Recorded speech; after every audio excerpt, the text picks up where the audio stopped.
Selamat datang di channel Jendela Sains. Di video ini kita akan membahas peluang part yang ke-6, yaitu tentang peluang kejadian majemuk. Dan kita akan membahas kejadian saling lepas dan kejadian tidak saling lepas.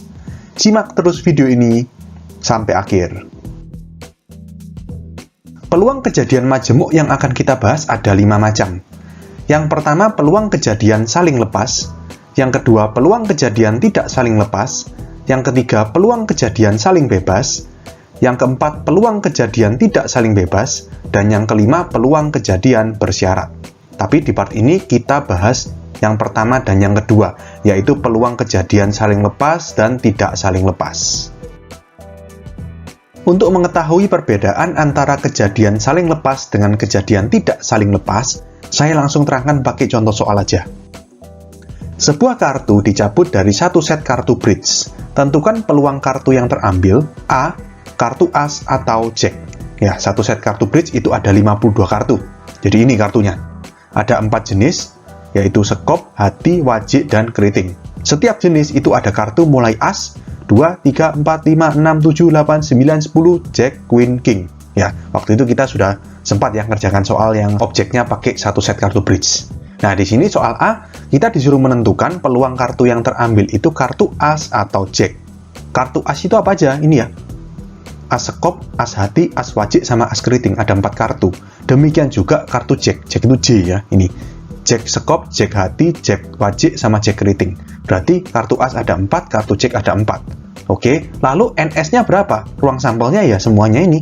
Ada 52 kartu. Ya kan? 13 kali 4. Jadi di sini peluang terambilnya kartu as kan 4/52. Peluang terambilnya kartu jack 4/52 juga.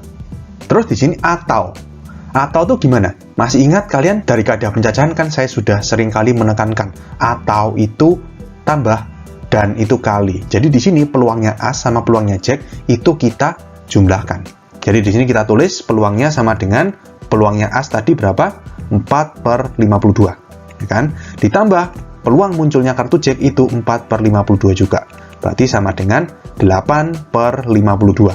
Atau sama dengan, ini coret bagi 4, 2 bagi 4, 13. Berarti 2/13.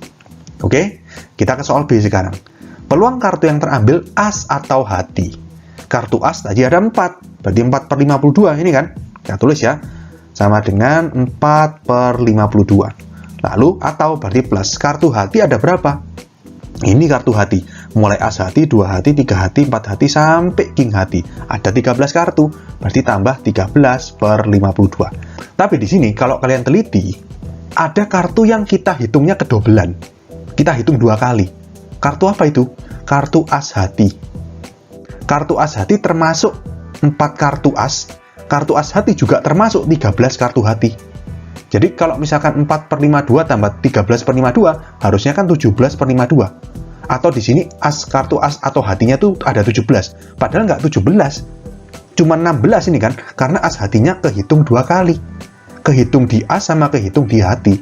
Nah, kalau ada yang kedobelan seperti ini gimana? Harus dikurangi, ya kan? Dikurangi 1 atau dikurangi as hati, karena as hati kehitung double gitu ya. Jadi peluang terambilnya as hati ya 1/52. Oke, berarti sama dengan 4 tambah 13, 17, dikurangi 1, 16/52. Bagi 4, 4. Bagi 4, 13. Berarti sama dengan 4/13. Oke, dari sini bisa kita simpulkan. Kejadian saling lepas itu seperti as atau jack ini. Istilahnya tuh kalau di himpunan itu nggak ada irisannya. Kalau as pasti bukan jack. Kalau jack pasti bukan as. Oke, tapi kalau soal B ini dinamakan kejadian tidak saling lepas. Antara as dan hati itu ada yang sama, yaitu as hati. As hati termasuk dalam as hati juga termasuk dalam hati. Ngerti ya? Kalau kondisinya seperti ini tidak saling lepas, maka atau ini bukan sekedar ditambah, harus dikurangi dengan yang kehitung kedobelan tadi, yaitu as hati. Karena as hati ada satu kartu yang kedobelan, kita kurangi dengan peluangnya as hati, yaitu 1/52. Oke, jadi mulai paham ya, ini adalah perbedaan kejadian saling lepas dan kejadian tidak saling lepas.